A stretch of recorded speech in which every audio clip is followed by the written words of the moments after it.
एक राजा की 7 बेटियां थीं। एक दिन राजा ने अपनी बड़ी बेटी से कहा, बताओ बेटा तुम किसका खाती हो? तो बेटी ने कहा, पिताजी हम आपका दिया खाती हैं। दूसरी बेटी से कहा, तुम किसका खाती हो? पिताजी आपका दिया खाती हैं। प्रजा से पूछा, तुम किसका खाती हो? बोले आपका दिया खाते हैं। सबसे पूछा, तुम किसका दिया खाते हो? बोले आपका दिया। राजा आप ही हमारे पालनहार हो, आपका दिया हम सब खाते हैं। सबसे छोटी बेटी से कहा, बेटी तुम बताओ तुम किसका खाती हो? तब उस बेटी ने कह दिया, पिताजी हम भगवान का दिया खाते हैं, हम आपका दिया नहीं खाते। राजा को बड़ा बुरा लगा, उसे लगा हमारी इंसल्ट कर दी इसने, हमारा दिया खाती है और नाम ले रही है भगवान का। राजा ने कहा, कोई भगवान भगवान नहीं होता, अरे मैं तुम्हें खाने ना दूं तो तुम मर जाओगी। बेटी ने कहा, पिताजी तो आप करके देख लो।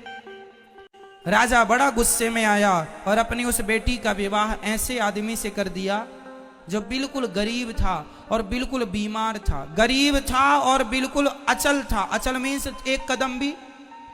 एक लकड़हारा था, जंगल में लकड़ी काटने गया, अचानक उसकी तबीयत बिगड़ गई और वहीं पर वो पड़ा रहा, वहीं मलमूत्र में घिसटता रहा। ऐसे गंदे आदमी से राजा ने अपनी उस बेटी का विवाह कर दिया कि देखता हूं तू अब कहती है भगवान का खाती हूं तो अब खिलाए तेरा भगवान। 6 बेटियों का विवाह उसने अच्छे राजाओं के घर किया, राजकुमारों के साथ खानदान में किया, और एक बेटी का विवाह लकड़हारे से कर दिया, वो भी जो बीमार था, जो मलमूत्र भी वहीं कर रहा था, पूरा गंदगी थी, मक्खियां भिन्न भिन्न कर रही थी। उस लड़की को लगा कोई बात नहीं, विधाता की ऐसी ही मर्जी है। वो लड़की जो थी अपने उस पति के संग रहने लगी। उसे पास में नदी थी तो ले गई, नहलाया धुलाया साफ किया, और जो उसके भाग्य में था मिला। उसका पति चल नहीं पाता था, अब वो क्या करे, पति को भोजन कैसे कराए? तो जंगल की लकड़ियां बीनती और ले जाके शहर में बेचती, जो पैसा आता उससे कुछ दवाइयां लाती, कुछ रोटियां लाती, खाती, पति को खिलाती, दवाई खिलाती। और वहां पर एक नाग नागिन, जंगल था ना तो जंगल में तो जीव जंतु ही रहेंगे, एक नाग नागिन का जोड़ा था। तो वो जब दूध लाया करती अपने पति को देती, और जो बच जाता तो दौने में वो वहां नाग नागिन को रख दिया करती थी। तो नाग नागिन दूध पीते और बड़े प्रेम से वो खुश रहते। अब वो धीरे धीरे उसका पति ठीक होने लग गया, बीमारी से उसको राहत मिलने लग गई, ठीक होने लगा।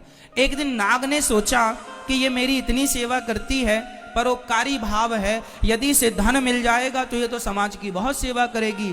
तो सांप ने उसे स्वप्न में कहा कि जहां हम लोग रहते हैं वहां बहुत बड़ा खजाना गड़ा है, तुम खोद लेना। वो लड़की ने खोदना शुरू किया, उसे सच्ची का खजाना मिल गया, जिसमें बहुत सारा सोने चांदी से भरा हुआ खजाना था। वो तो लखपति हो गई। उसने एक बड़ा सा महल बनवाया, नगर बसाया, ओ बढ़िया ठाट बाट बनाया, और दोनों राजा रानी हो गए। उसका पति बिल्कुल स्वस्थ हो गया और बढ़िया राज सिंहासन पर बैठने लगे, और बड़े प्रेम से हाथी घोड़ा इकट्ठा किया और सेना इकट्ठी की, राजा हो गया। वो रानी हो गई, पर उसने परोपकार नहीं छोड़ा।